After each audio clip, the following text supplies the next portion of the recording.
At the end of a behavior escalation is a recovery phase. During this phase, the student may focus on tasks that require minimal social interaction and may make attempts to correct the problem. The student may be hesitant or unwilling to participate in group activities with peers. I tend to go back to class and try to get my work done so I don't fail that class or do anything wrong to hurt my grade.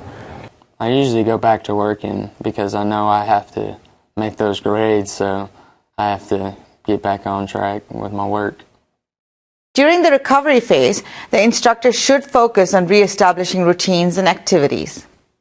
It is also important to positively reinforce any attempts the student makes to exhibit appropriate behaviors. The recovery phase is the time to follow through with any pre-established consequences for problem behavior.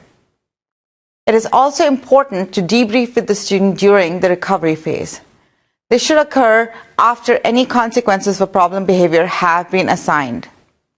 It is imperative to remember that the purpose of debriefing is to facilitate the student's transition back into the normal classroom or lab routines and not to nag or impose further negative sanctions. When a child finishes an event, you want them back in the class for sure because that's where the instruction is and that's where they need to be. The time to debrief and everything is not in front of the rest of the students. Have something with that student to know that as class is over with, that you don't make a big deal out of, hey, I need you to spend the next few minutes with me after school. Everybody else needs to leave out of here. That's embarrassing to a lot of students, and you want to minimize the embarrassment because they've already had an escalation, and you're trying to minimize that as much as possible and turn a negative over into a positive.